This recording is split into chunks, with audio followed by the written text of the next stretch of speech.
change in weather conditions and listen for later statements and possible warnings.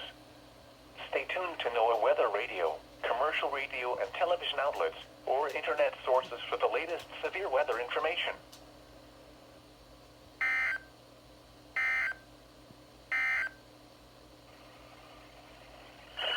This is NOAA weather radio. So, we're on a severe thunderstorm watch. But to me, I like that because we haven't got severe weather in a while. But yeah, severe thunderstorm watch.